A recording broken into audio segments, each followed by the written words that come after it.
What I'd like to do today is to talk a little bit about what we're trying to do with our new newspaper. Anyone seen it, read it at all?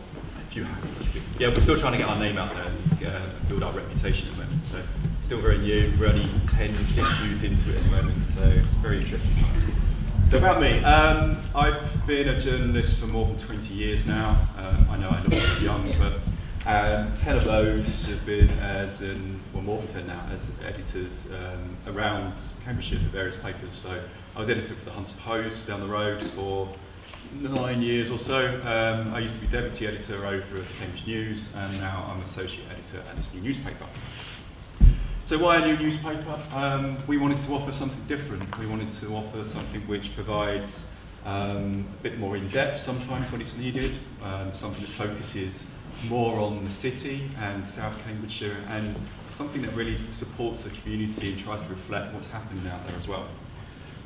We're a paid-for newspaper. We cost £1. We're in shops right across the area, but we offer a subscription service as well. And from this week, we also have an app which is coming out, which will have exclusive content on there. Again, everything we do will be about the city and about safer Cambridgeshire. So, how this all came about. We are owned by the Iliff family, which some of you may well have heard of. There's Lord Iliff, who once owned the Cambridge News. His son now has taken over the running of his business, Edward Iliff. Now, the family run the Cambridge News for a good number of years before they merged with a company called Local World, and that eventually got eaten up and swallowed by Trinity Mirror, which is one of the largest regional press owners these days. Lord Iliff tried to buy back the Cambridge News, wanted that back as part of his portfolio. That deal fell through for various reasons. So Edward Iliff looked at what he could do, start from scratch and have the, well, it's a pleasure really to start something brand new, get a clean slate, try and do something different with a newspaper. And also, the family really believed in community, really believed in print as well. So we got a chance to actually start something new. And because of his contacts, he swiped most of the commercial team from the Cambridge News. He's got the former editor from over there, me, the former deputy editor, the former sports editor. So there's a lot of local knowledge and a lot of people that have worked in Cambridgeshire for quite a long time. So hopefully we're up and running fairly quickly and on the feet. So a little bit about the Iliff family. Surprisingly, they didn't start in print. They started in ribbon making manufacturing in Coventry going back there into the 1800s. Got various things they do these days. As you see there, they were into manufacturing bikes at one stage.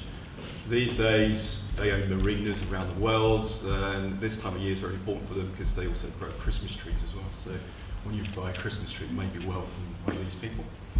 But the main thing they did for a while was newspapers, and at one stage they had them in Cambridgeshire, Bedfordshire, Northamptonshire, Nottinghamshire, Derbyshire, all over the place. And then, as I said, they eventually were out of newspapers because of the whole Trinity Mirror scenario. So, starting again, clean slate. And also, they needed to keep this running here. This is the print works at Milton, where our offices are based.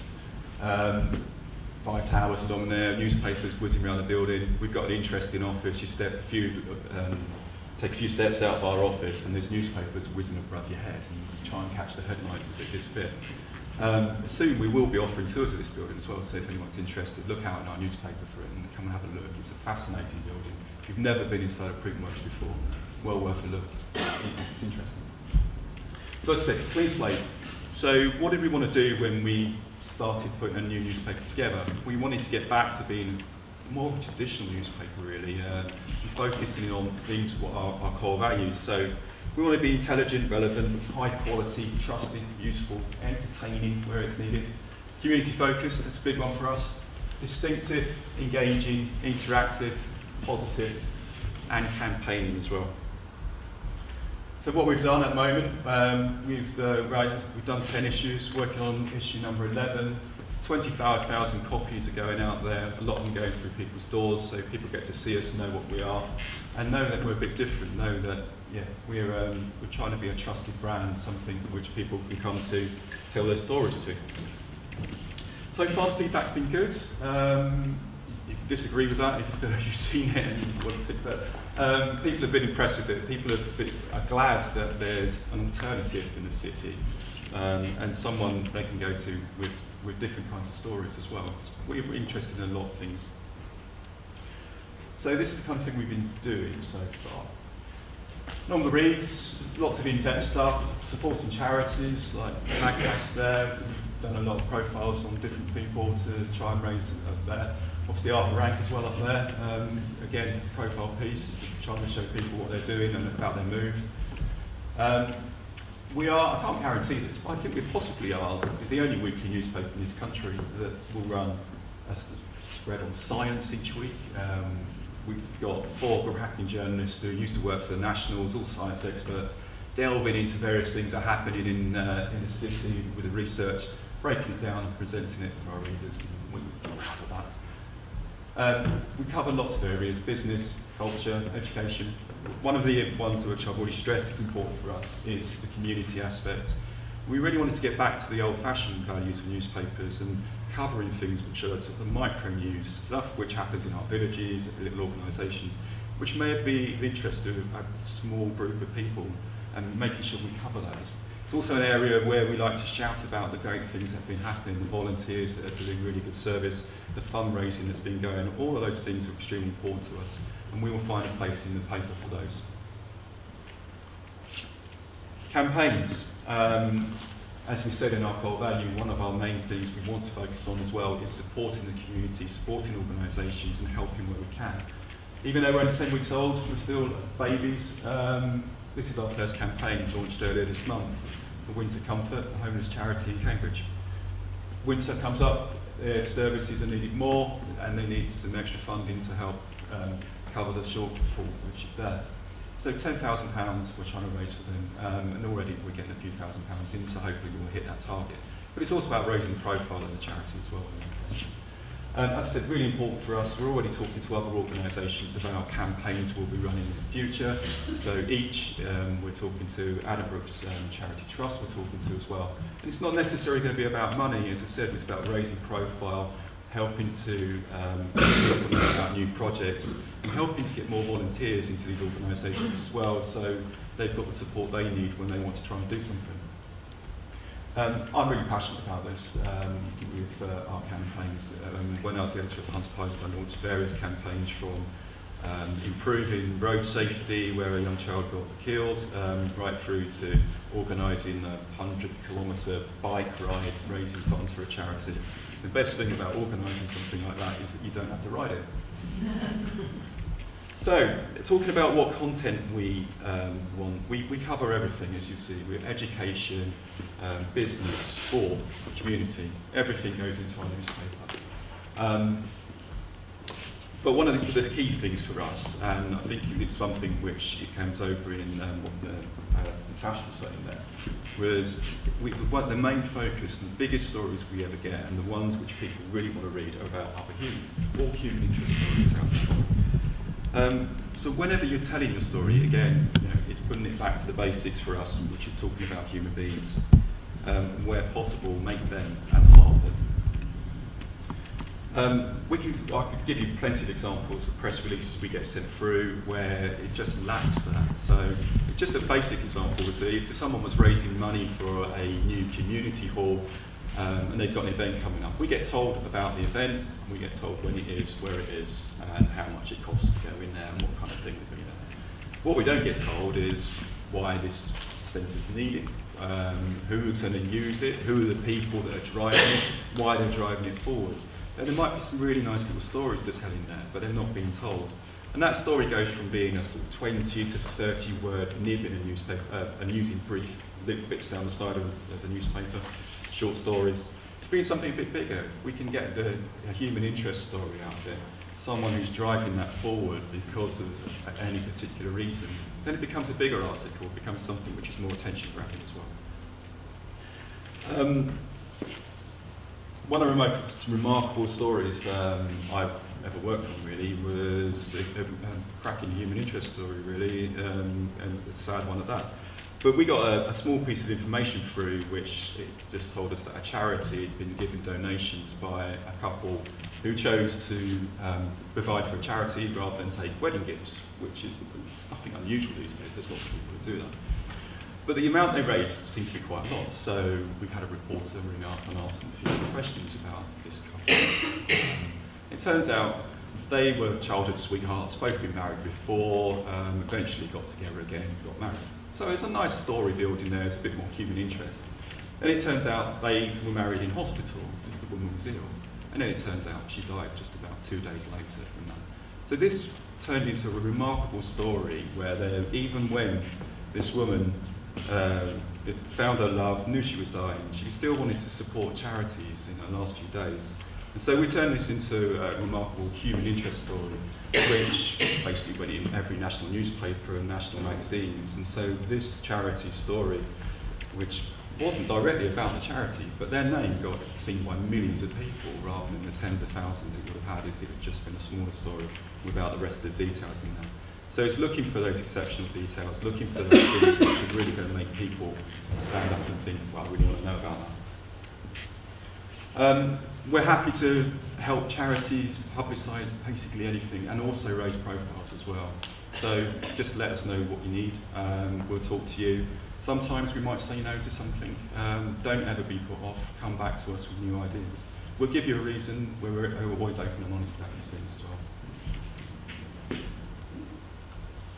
So what is newsworthy for us? Well, the easy answer is it has to be new. Obviously, old news, we don't want to know really. But a great question to ask yourselves is when you're putting your stories together, would you be interested in reading about it, listening to it on the radio, or indeed watching it on a television programme?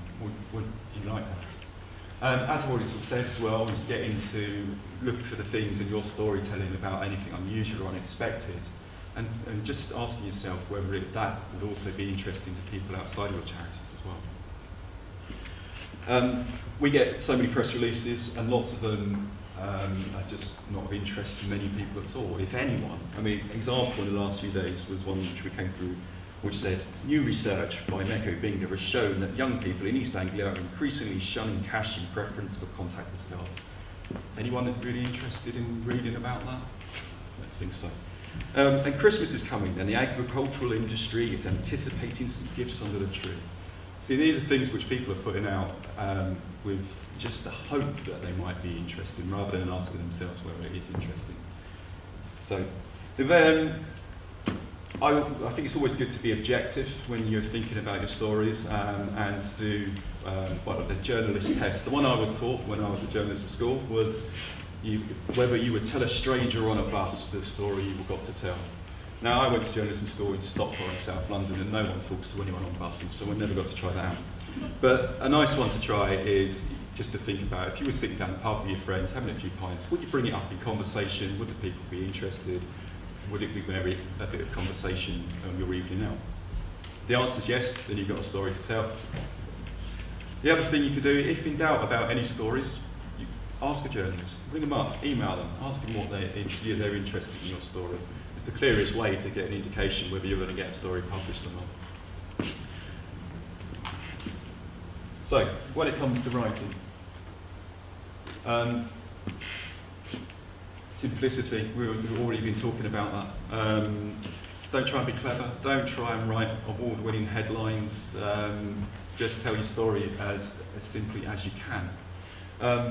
One of the things which we've spoken about earlier was about trying to be concise and come up with an opening line, a sort of summary of your story. And the way I've always been taught to do this is to think about your story as if you were a television presenter. You've got 5 seconds, 6 seconds at most to summarise your story. If you can do that, that is usually going to be the opening line for your story. It's going to have most of the information in there, and it's grab people's attention. The key things we look for in a story as journalists are who, what, where, why, and when. If you've got all those in your story, then you should be able to tell most of it. Also, keep it concise. A press release we get through, which is 1,200 words long, doesn't get very far. It looks like Journalists are so busy these days with hundreds of emails coming in, watching Twitter feeds, looking at websites, trying to do news gathering. They won't have time to read 1,200 words, 300 or 400 words maximum, and keep it about your actual story. We don't need the history of your charities and those kind of things in your press release. There is a place for that in the notes at the end, where you can tell us all the background information, the great things you've been doing, all of those. Excellent to have all that information to hand when you're a journalist working on any story. Include quotes in your story, as we were talking about earlier. Make them real, make them sound like real people. Far too often we get quotes come through, just a jumble of jargon and abbreviations. When you actually say it out loud, it sounds like it could be a robot saying it. Just keep it real, but also what we're looking for in quotes is not something that's repeated elsewhere in the press release. We're looking for something that gives a little bit of insight and opinion into what's happening. So simply saying that, yeah, we raised £10,000, we're going to buy a heart monitor, when it's already been said, waste of space, it won't get used. Have an opinion, saying someone who knows what they're talking about, tell us something new.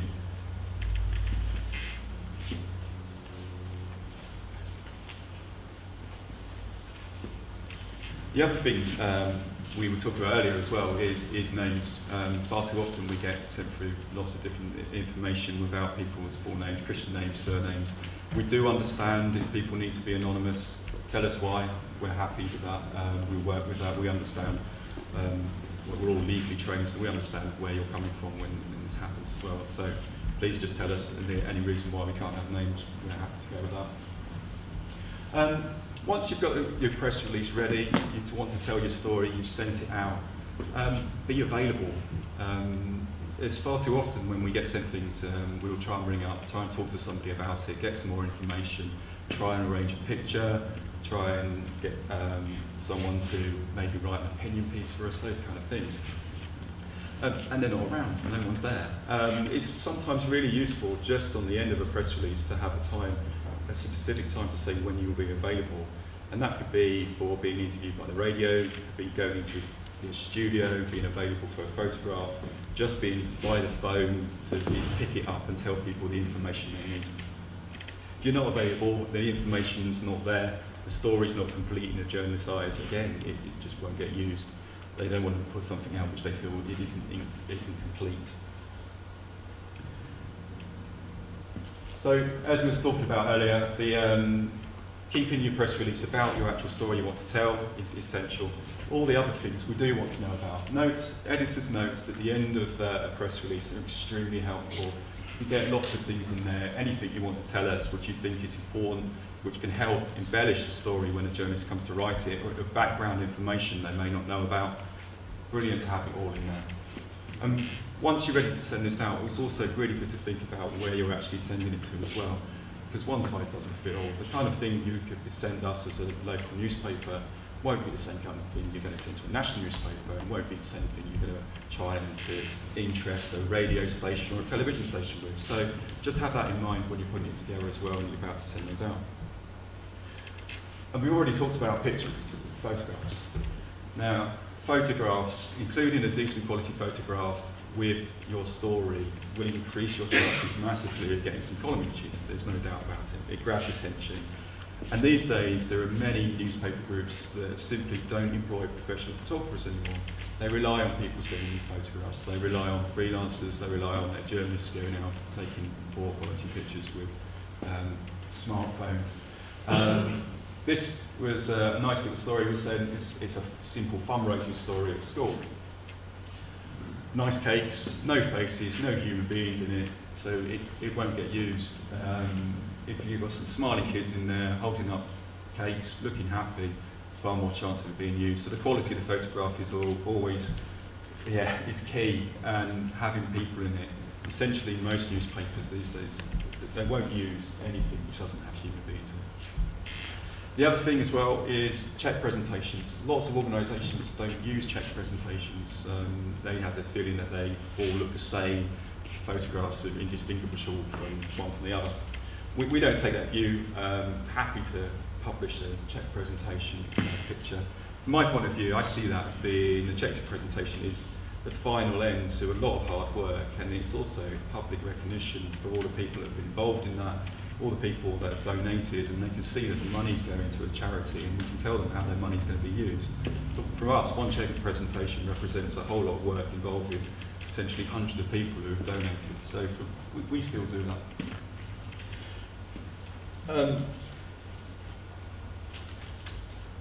Last thing we need to say about pictures as well is size matters. Often we get sent pictures which are just far too small to use, will be pixelated, won't go through our systems. So when you're sending out a picture, have a look at it.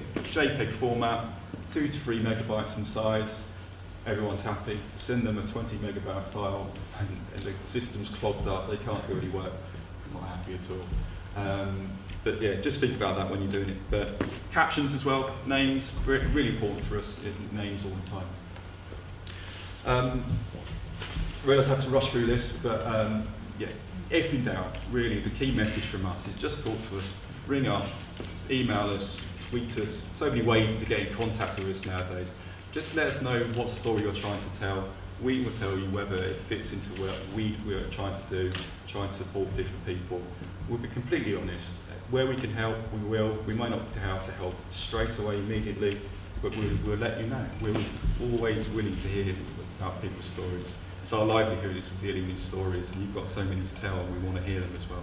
So with that in mind, I'll leave some business cards over there. And please get in contact with us. If you think we can help you in any way, let us know. Thank you.